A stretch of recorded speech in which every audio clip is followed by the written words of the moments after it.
Vamos a hablar hoy de la nueva sexualidad o de la sexualidad del siglo XXI y quisiera comenzar leyendo en la palabra de Dios en la primera carta a Timoteo, el capítulo 4, primera carta del apóstol Pablo a Timoteo, el capítulo 4. La canción que recién hemos escuchado nos ha dado un panorama más o menos de lo que está pasando con la sexualidad. Vamos a revisar en la Biblia, en la palabra de Dios, estas cosas, estos temas que nos preocupan, y vamos a mirarlos también un poco en el devenir de la historia. Pero quisiera primero comenzar con este pasaje que creo que es muy esclarecedor. En la primera carta a Timoteo, el capítulo 4, los primeros 4 versículos. El Señor dice, pero el Espíritu dice claramente que en los postreros días, en los postreros tiempos, algunos apostatarán de la fe, escuchando a espíritus engañadores y a doctrinas de demonios, por la hipocresía de mentirosos que, teniendo cauterizada la conciencia, prohibirán casarse y mandarán abstenerse de alimentos que Dios creó para que con acción de gracia participasen de ellos los creyentes y los que han conocido la verdad. Y atención al versículo 4 y 5. Porque todo lo que Dios creó es bueno, y nada es de desecharse si se toma con acción de gracias. Porque por la palabra de Dios y por la oración es santificado. Vamos a releer estos 2 versículos porque creo que son muy importantes para lo que queremos entender esta noche. Porque todo lo que Dios creó es bueno y nada es de desecharse si se toma con acción de gracias, porque por la palabra de Dios y por la oración es santificado. Hasta aquí nada más en la lectura de la palabra de Dios esta noche. Creo que de todos los temas que nos inquietan, tal vez el que más nos golpea es este de las novedades en torno a la sexualidad que se están abriendo desde finales del siglo XX y en este comienzo del siglo XXI, y forman parte de la característica de este siglo que estamos transitando. Y tienen que inquietarnos este tema porque por la forma en que se está enfocando y por las consecuencias que el tema de la sexualidad tiene en lo personal y en lo social. No estamos tratando un tema superficial. Las medidas que se toman con respecto a la sexualidad y los cambios que se producen en la sexualidad repercuten en la vida personal, en la vida familiar y repercuten también en la vida social. Para eso tendríamos que entender primero lo que significó el cambio que los primeros cristianos hicieron a la sexualidad antigua. Hay testimonios en la literatura griega, muchísimos testimonios en la literatura griega, de que la homosexualidad era entre los griegos moneda corriente. El culto a Dionisio, el Baco de los romanos, terminaba en lo que nosotros designamos hoy como bacanales, es decir, orgías de exceso sexual. Los hombres mayores eran atendidos por efebos.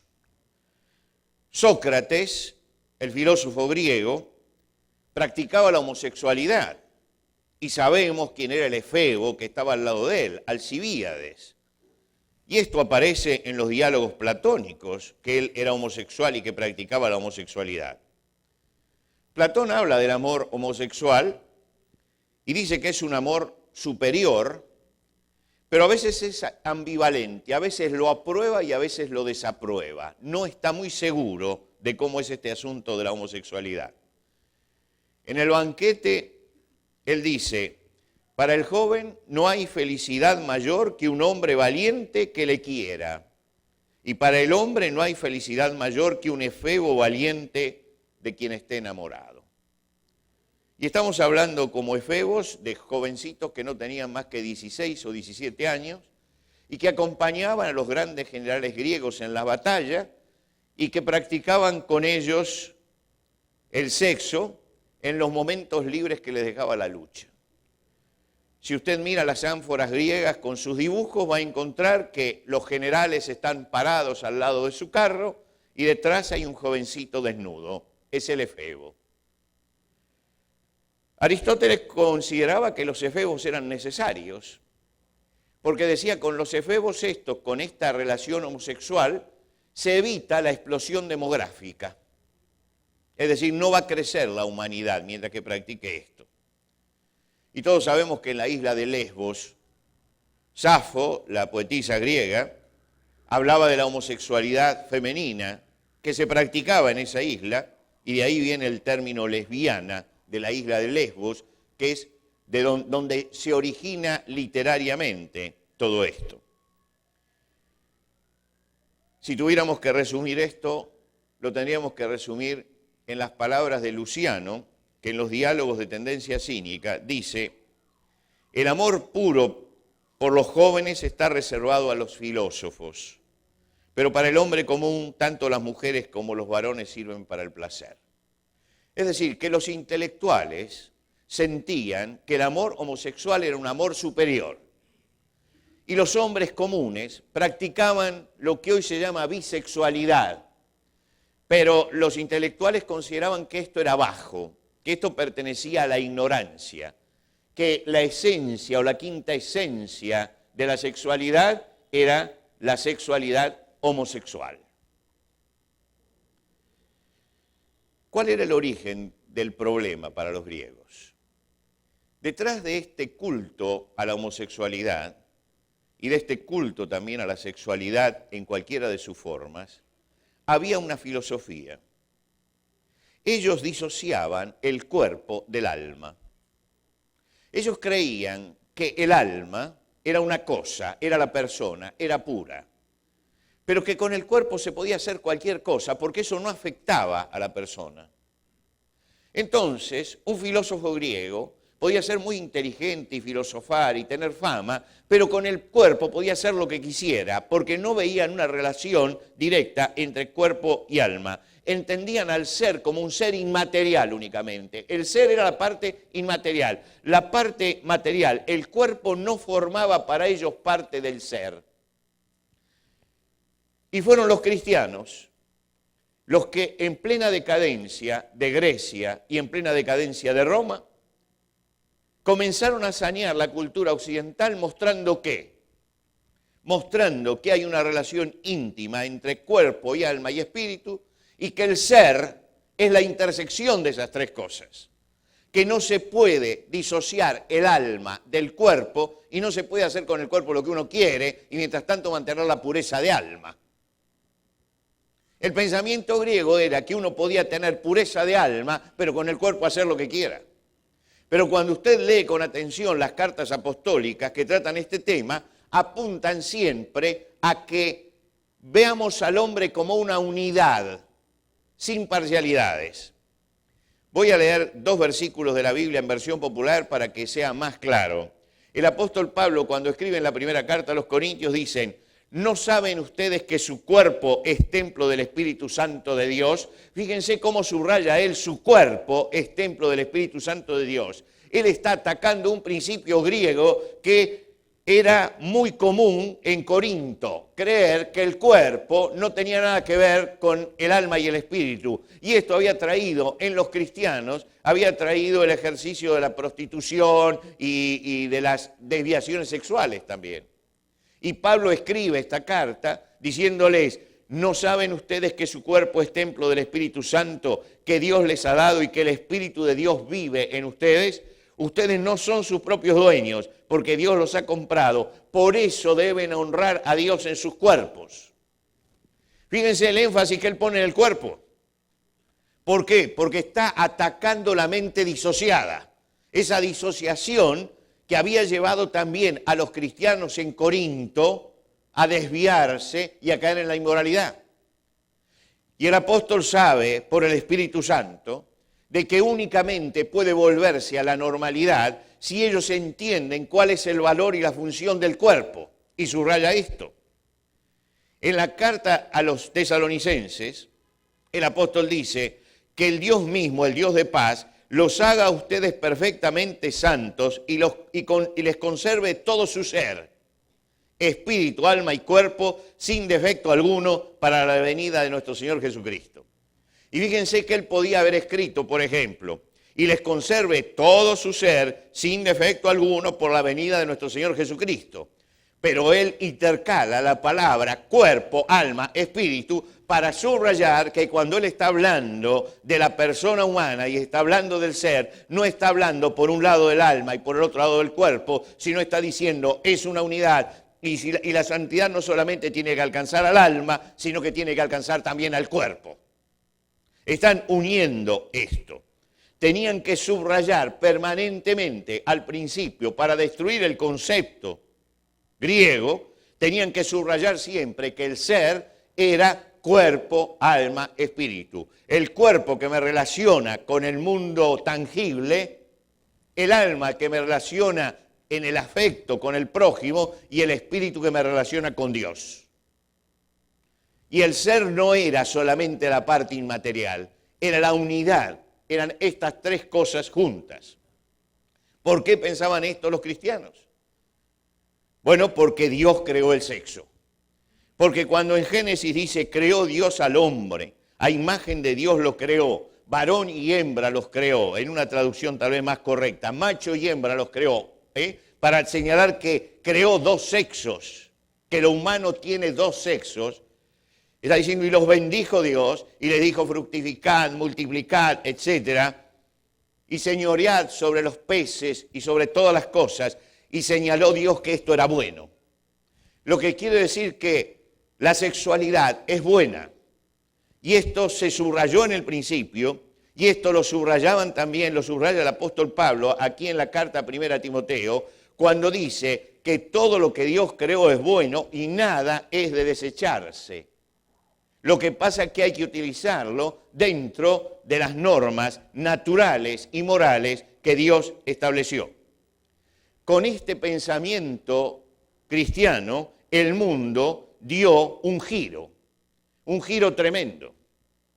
Mientras que los griegos y los romanos, en todas sus esculturas, por ejemplo, exaltaban las formas del cuerpo, los cristianos comienzan a producir en las catacumbas un arte mucho más recatado, donde no se destaca el cuerpo del hombre, sino la actitud espiritual.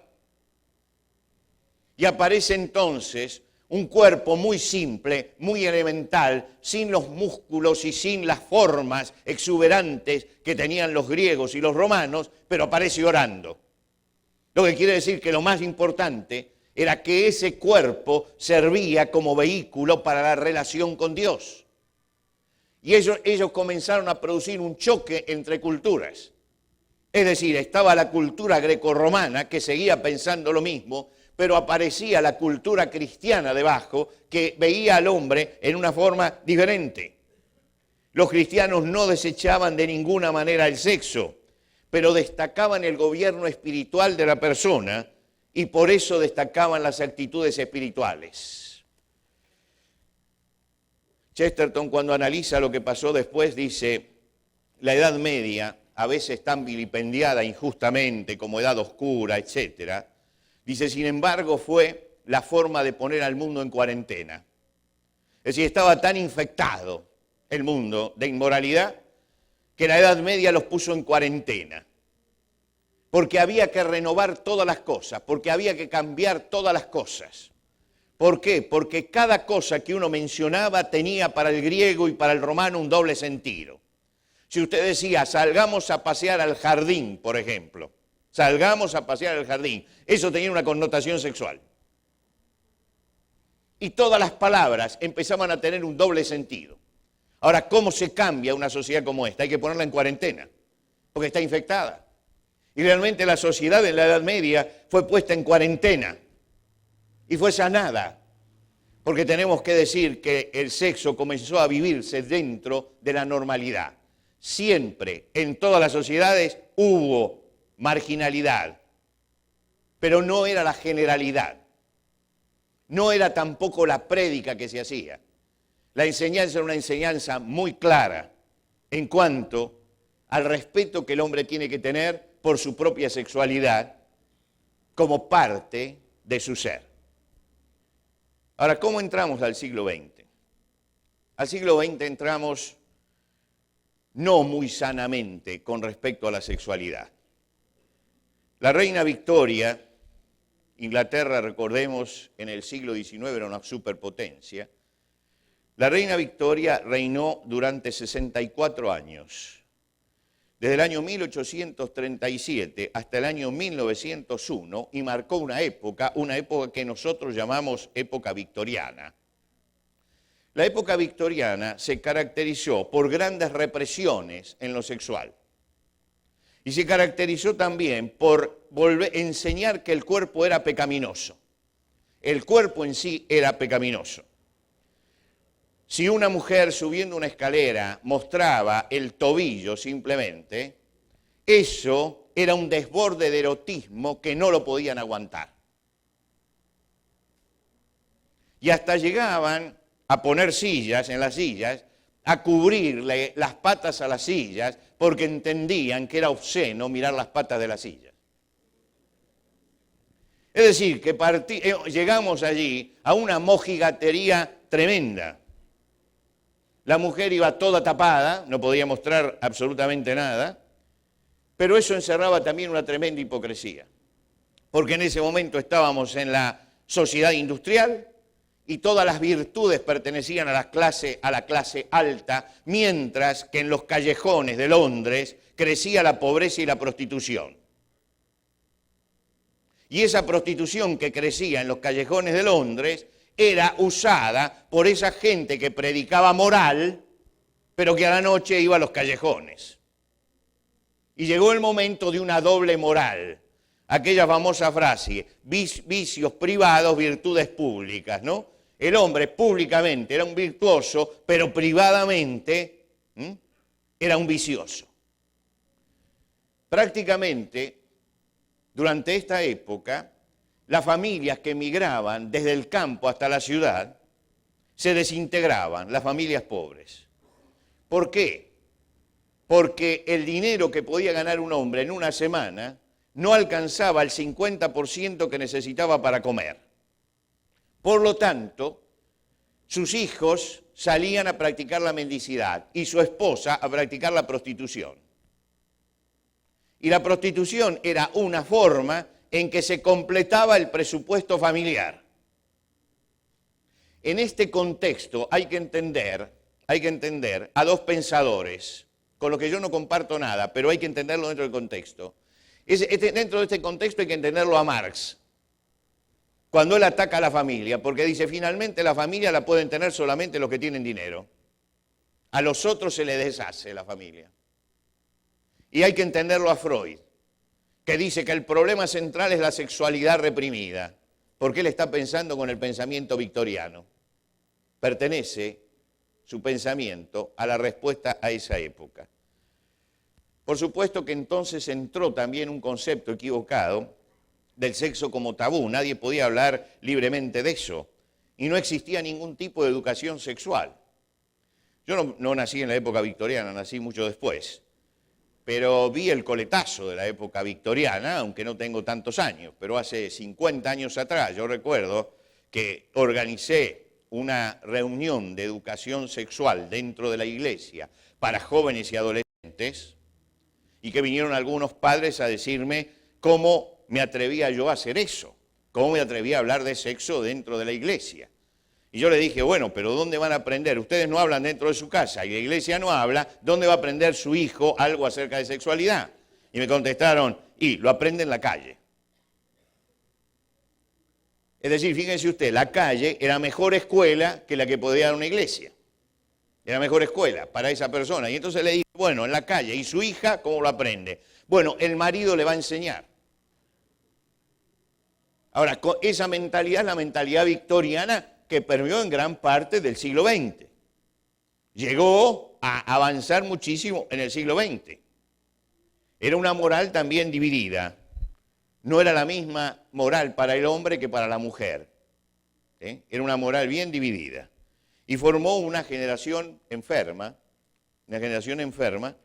que enfermó nuevamente a la sexualidad. Después de la Segunda Guerra Mundial, hubo un movimiento pendular de un extremo al otro. El fondo fue la Guerra Fría y la Guerra de Vietnam, pero apareció el movimiento hippie y una de las cosas que pregonaba el movimiento hippie era justamente la liberación sexual. Y el hecho de que simultáneamente al movimiento hippie se comenzó a difundir la píldora anticonceptiva motivó que hubiera una explosión sexual en nuestra sociedad. Lo que en el pasado fue un tabú, mire, estamos hablando de 50 años atrás, era un tabú, llega al presente como nos señalaba la canción que acabamos de escuchar. Es decir, a la explosión sexual, donde parece que el sexo es todo.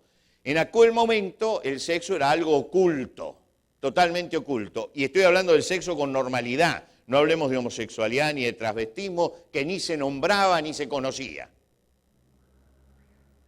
Estamos hablando del sexo con normalidad, estaba oculto.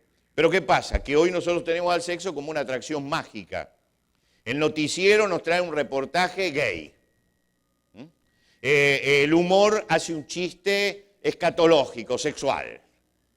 La telenovela presenta una relación equívoca. En el programa femenino aparece una experta en sexualidad, porque hay expertos en sexualidad por todos lados. En los programas infantiles no aparece el sexo, pero colocan una señorita para que dirija el programa infantil, una animadora erótica para que vea el programa el chico, pero también el padre. Quise juntar las dos cosas, es decir, el sexo está digitando todas las cosas. Quiere decir que sigue siendo un tabú. Tabú es algo cuando no se puede nombrar ni se puede tocar, pero tabú también es algo cuando se nombra con tanta insistencia que uno dice, como dijo un autor argentino, escribió un libro que se llama Ufa con el sexo. Ufa quiere decir basta, basta con el sexo. Como diciendo, ya me hartaron con esto. Está en todas partes. Estamos empachados. Hemos llegado a eso en este momento. Lo que quiere decir que no se tomaba con naturalidad antes y no se toma con naturalidad ahora. Antes por defecto y ahora por exceso. ¿Cuáles son los problemas de una sexualidad desatada? Que tenemos una cantidad de embarazos no previstos, sobre todo en este momento va bajando la edad hasta llegar a los adolescentes. Maternidades adolescentes están a la orden del día. Tenemos abortos clandestinos o legalizados en una proporción descomunal. Nuestro país, Argentina, tiene 40 millones de habitantes. Hay 500.000 abortos anuales. 500.000.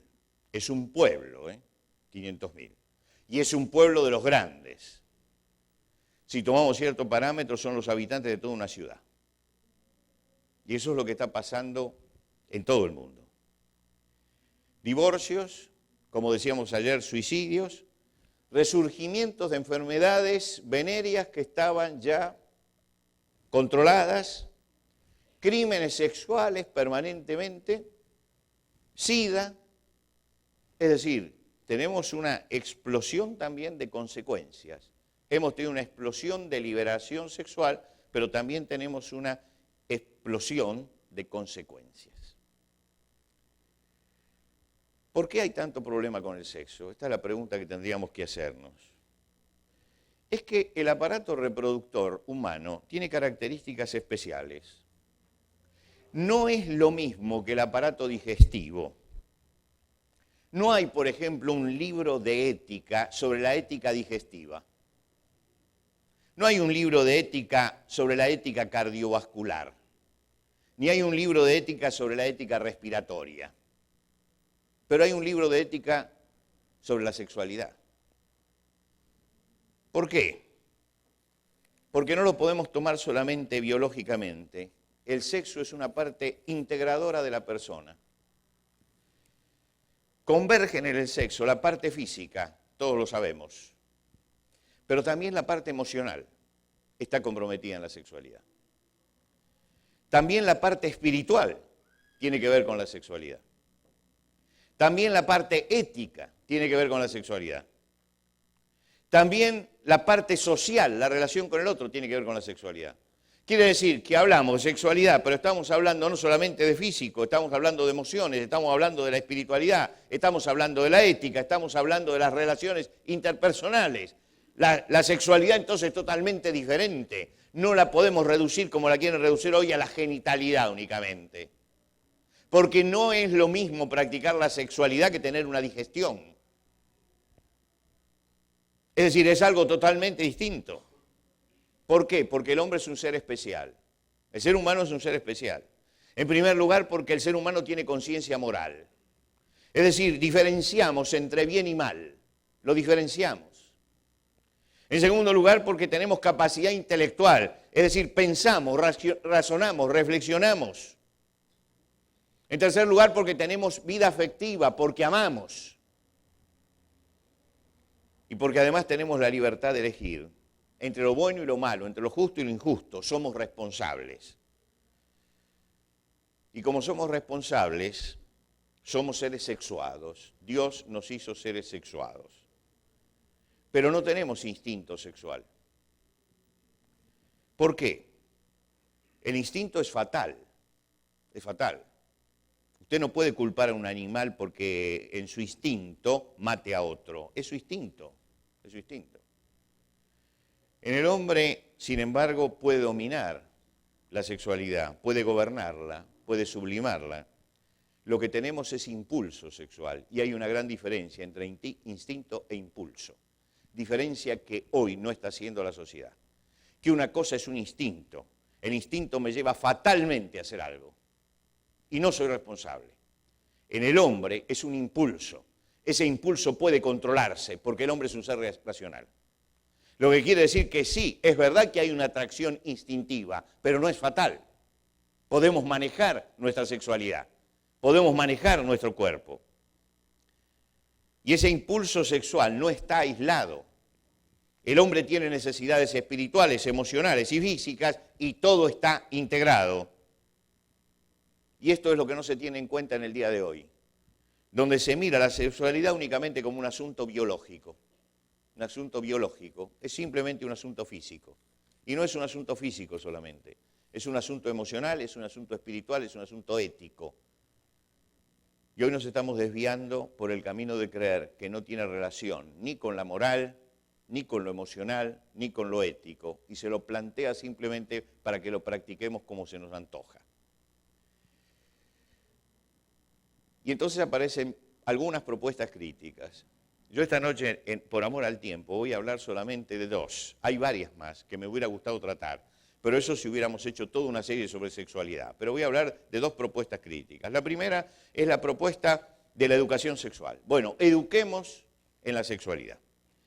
La propuesta parte casi siempre del Estado, que está viendo lo que está pasando, y que entonces instala programas de fisiología del sexo, profilaxis del sexo. Y entonces hay que enseñarle a los jóvenes, a los adolescentes, hay que enseñarle a manejar su sexualidad, cómo evitar enfermedades, cómo evitar embarazos, cómo manejar sanamente la sexualidad. Hace 25 años en Inglaterra decidieron poner en marcha un programa de educación sexual, creyendo que iban a disminuir los embarazos adolescentes, que empezaban a surgir con mucha fuerza, y evitar las enfermedades de transmisión sexual.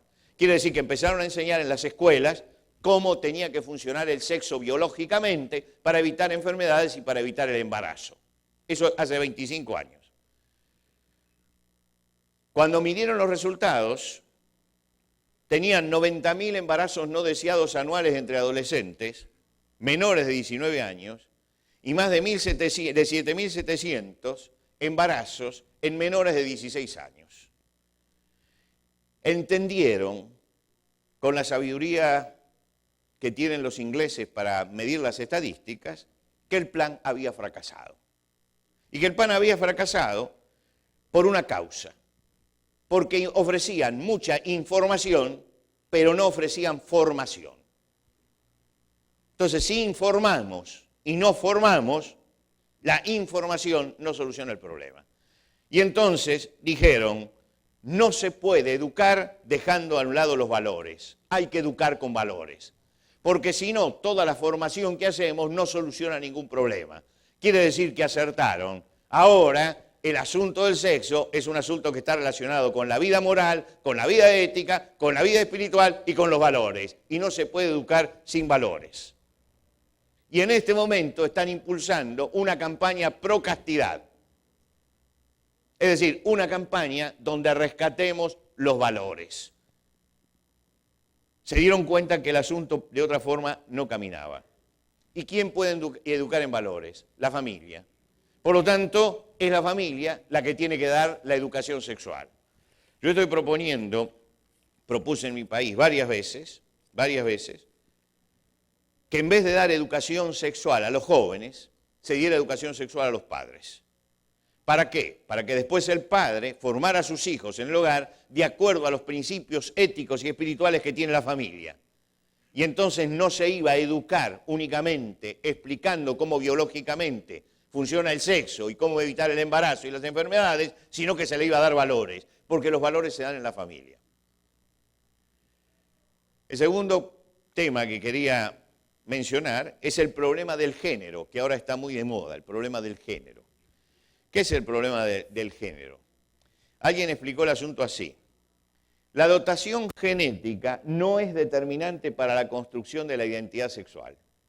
Es decir, vamos a ponerlo en términos muy de la calle, muy cotidianos, que usted haya nacido hombre o mujer, ¿no es cierto? No es determinante para su sexualidad. Alguien dice, desarrollado biológicamente como mujer, puede sentirse y conducirse como un hombre y viceversa. Esta discordancia indica que al sexo biológico se le sobrecarga una construcción social e histórica que se define como género. Quiere decir que usted puede nacer biológicamente como hombre, pero que de repente su género puede ser mujer, porque usted lo eligió. Por eso no se habla de sexo, sino que se habla de género. Porque el género es lo que la persona elige. Sobre la construcción biológica, es decir, el sexo que recibimos biológicamente, usted puede elegir otra cosa y lo que elige es el género, cuestión de género. Lo que quiere decir que nos estamos alejando de la naturaleza. ¿Por qué? Porque la biología determina el sexo y ser hombre y ser mujer es verdad, es una construcción cultural. Pero resulta que los padres subordinaban la formación cultural del hombre y de la mujer al sexo que traía. Es decir, se respetaba la naturaleza. ¿Qué nació en la familia? ¿Un varón? Sí, comprarle una pelota.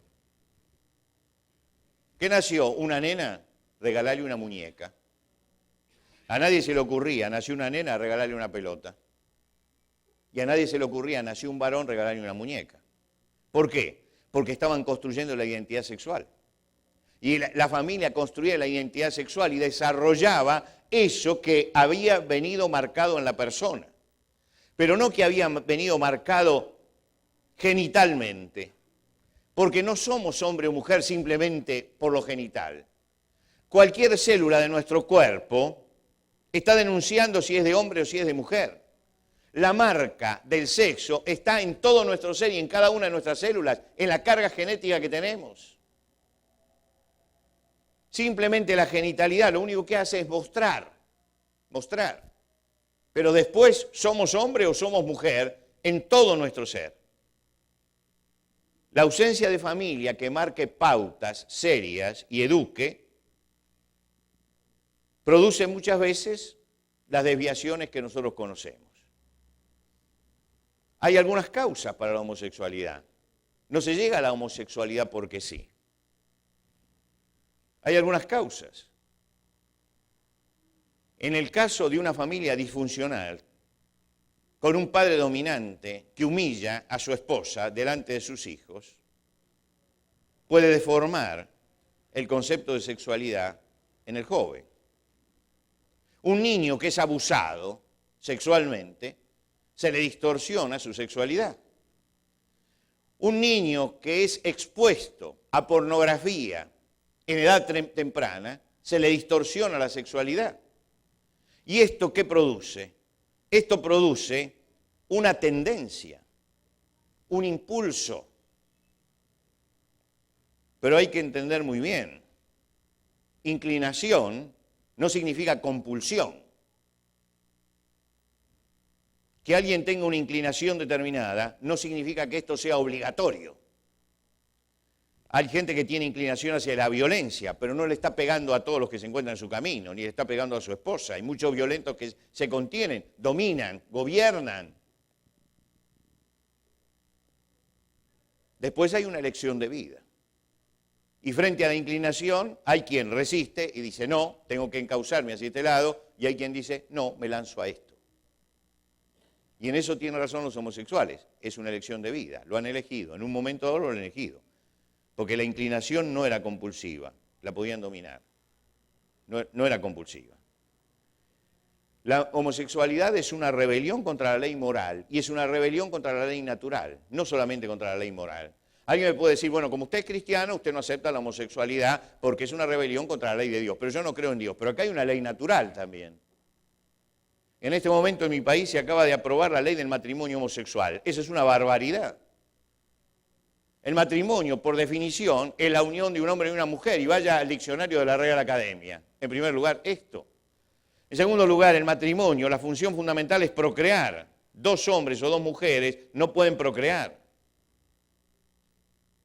Entonces, éramos partidarios de que se le diera la unión civil, por supuesto, dos personas están juntas, quieren estar juntas, que se le den la unión civil, pero no que se la titule matrimonio, porque no es un matrimonio, porque no puede procrear.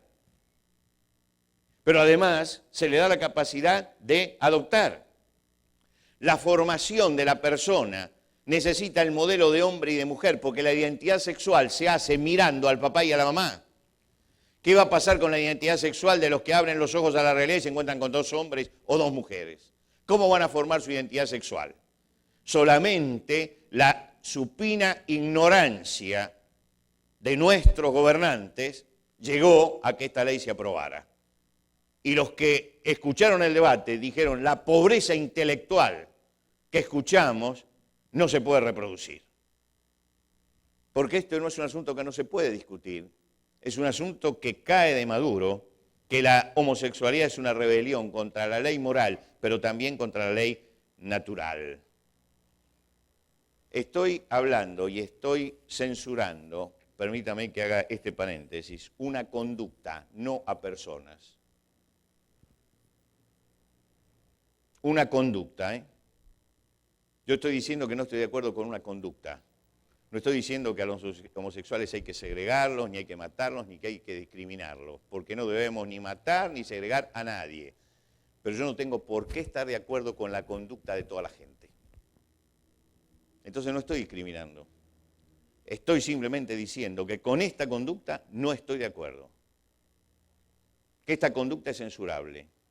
De ninguna manera estoy hablando de segregar o de discriminar al homosexual, que creo que como todo ser humano merece respeto, merece comprensión y merece recibir una propuesta de fe para el cambio.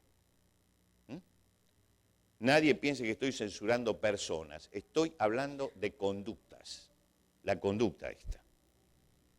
Quiere decir que con estas dos muestras que les acabo de dar, el mundo occidental ha hecho un giro. Partimos de un mundo sin límites en lo sexual, el mundo grecorromano, dimos una vuelta y estamos nuevamente en el mundo pagano. Hoy hemos vuelto a aquel principio.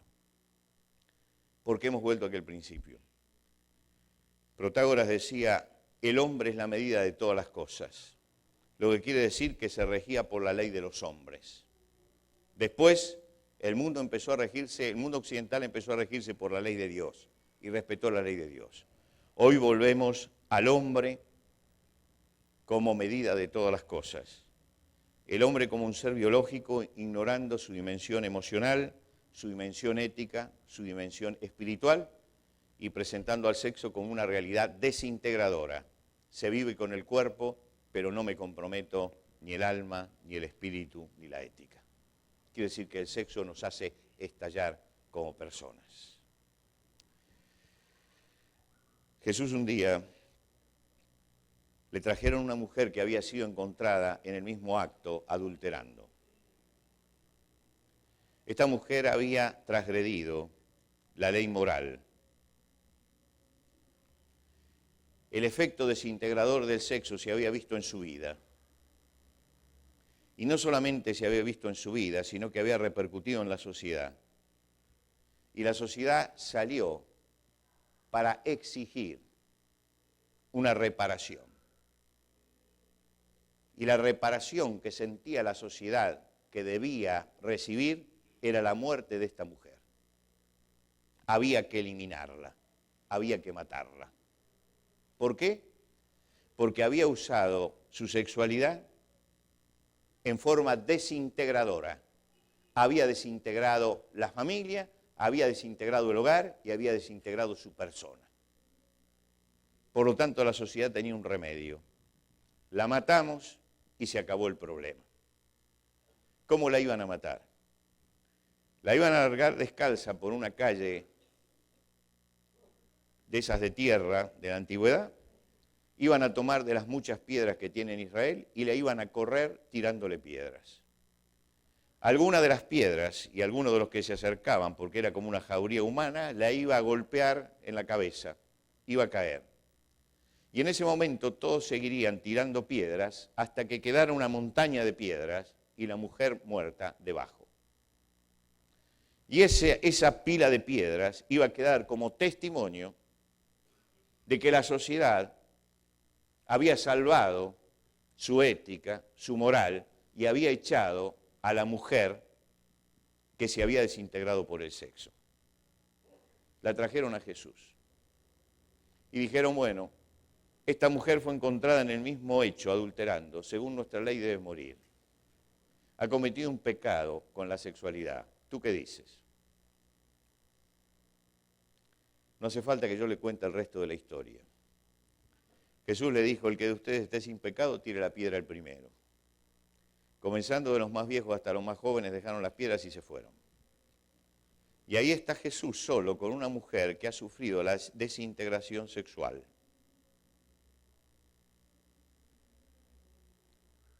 Jesús le dice, ¿dónde están los que te acusaban? Se fueron todos, Señor. Yo tampoco te condeno, pero vete y no peques más.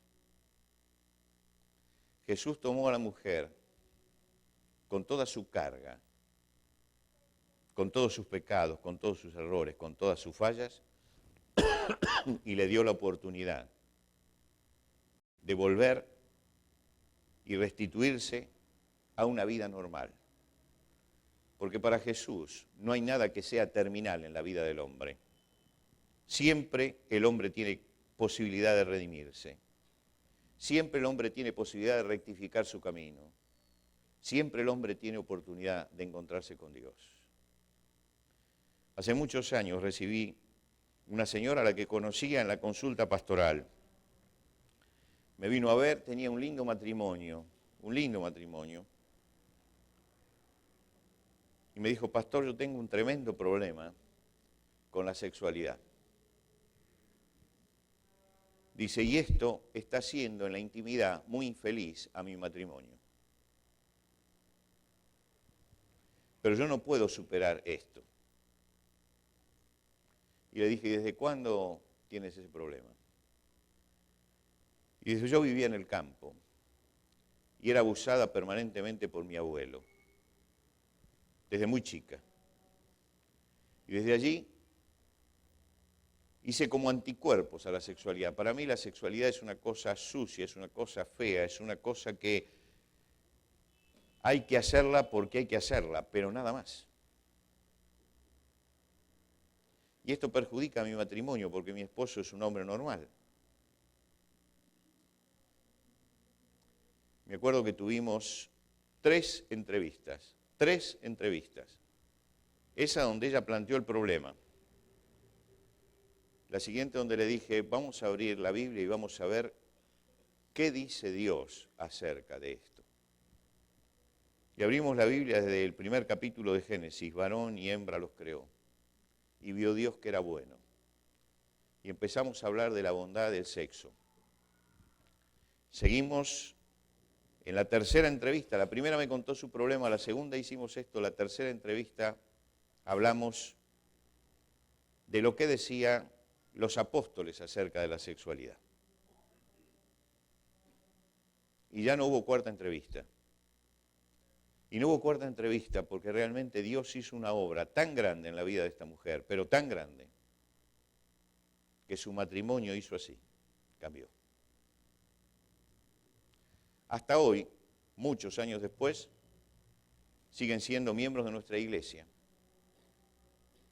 Tienen 2 hijos, uno de ellos casado, y seguramente en poco tiempo van a ser abuelos. El sexo había sido un problema y Dios había llegado y había solucionado ese problema. Le planteo estos 2 casos porque son 2 formas de disociar distintas. El caso de Jesús es la mujer que voluntariamente rompió todo. Y el Señor la perdonó y reencauzó la vida. Y el caso de esta mujer es la mujer que fue abusada, que fue golpeada, que fue mal enseñada con respecto a esto. Y Dios entró en su vida y también la cambió.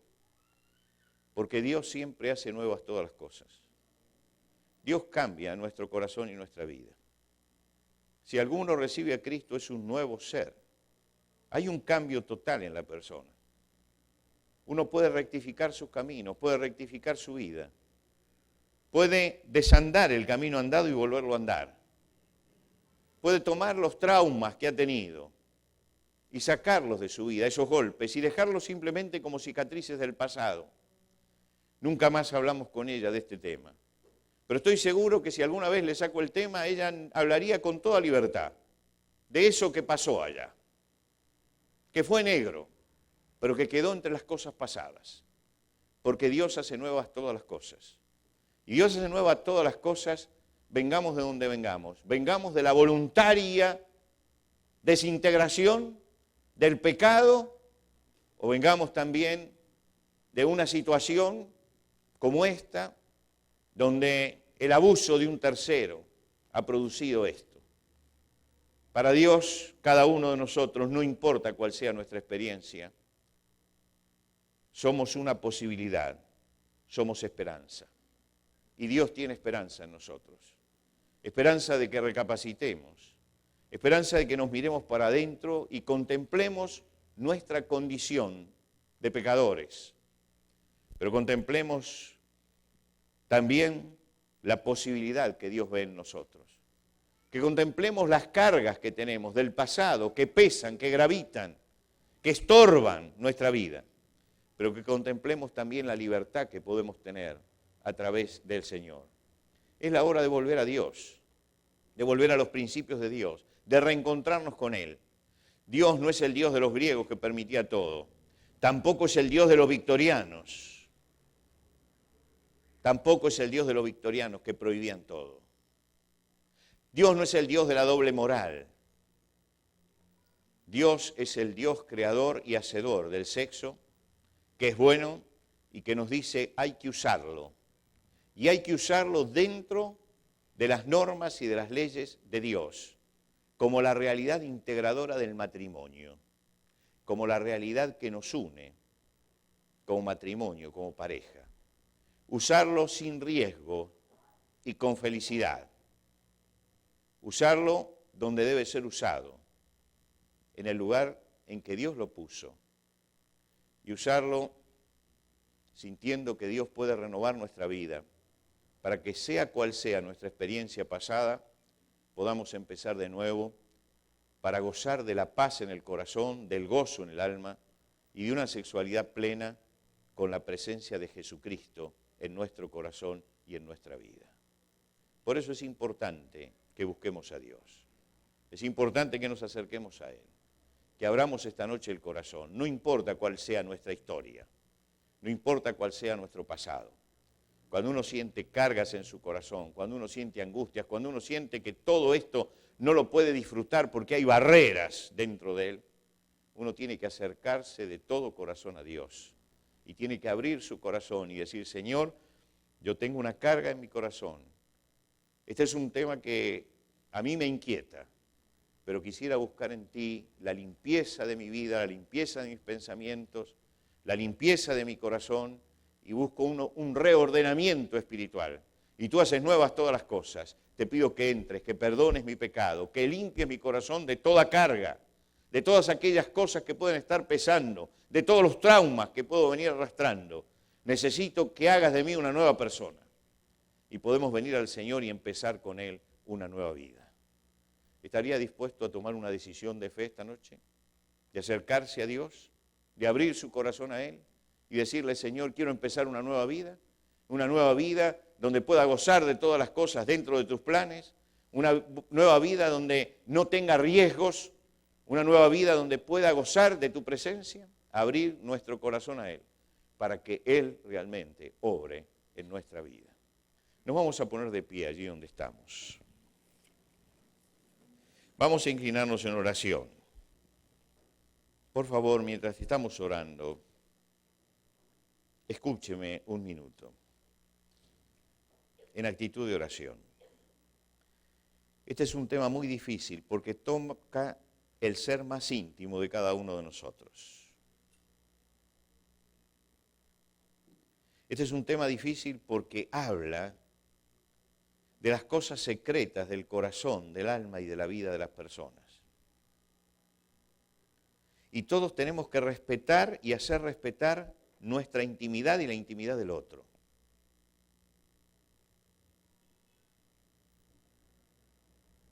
Pero no podemos terminar el día de hoy sin tomar una decisión delante de Dios, sin acercarnos a Él con nuestras cargas. Si usted siente que Dios ha hablado a su vida, que su vida necesita un cambio, que usted necesita reencauzarse, porque hay traumas del pasado, porque hay cargas, porque hay golpes en la vida que lo han marcado, y porque esos golpes todavía, esas marcas todavía están en su vida, y usted quiere empezar de nuevo, este es el momento de orar al Señor. Es el momento de decir, Señor, aquí estoy y tú me conoces. Soy cuerpo, alma, espíritu. Necesito amar con toda apertura y con toda franqueza. Necesito usar mi cuerpo con libertad dentro de tus leyes. Y necesito relacionarme contigo. Y necesito tener ese equilibrio interior. Ese equilibrio que a lo mejor se ha roto por un tercero que apareció por allí, por una mala experiencia, por pecados consentidos, por lo que sea. Pero hoy podemos renovar nuestra vida. Podemos traer nuestras cargas. Yo quiero llamar a todos los que han sido a lo mejor abusados, a los que han tenido malas experiencias, a que esta noche la traigan delante del Señor para que el Señor sane todo eso. Quiero también pedir a aquellos que tienen cargas, que son esclavos de la pornografía o de la prostitución o de lo que sea, pero que realmente tienen cargas en su vida, que las traigan al Señor, que podamos poner delante del Señor todas nuestras cosas y pedir a Él la sanidad de nuestra alma. Soy respetuoso de su intimidad. Nadie va a entrar en su intimidad. Pero si usted necesita hoy acercarse a Dios para terminar con todo esto, para cortar con su pasado, o con las cargas que tiene, o con los vicios, o con los traumas, lo que sea, no interesa, eso queda entre Dios y usted. Esta noche abra su corazón a Jesucristo. Dígale, Señor, yo tengo esta carga en mi vida. Yo tengo esta necesidad. Yo tengo esta cadena que me está atando. Y quiero, Señor, esta noche romperla. Y no puedo, pero sé que tú puedes. Y quisiera sanar mis heridas, y no puedo, pero sé que tú puedes. Quisiera renovarme interiormente, y no puedo, pero sé que tú puedes. Y Dios va a hacer una obra en su vida y en su corazón. Oremos al Señor.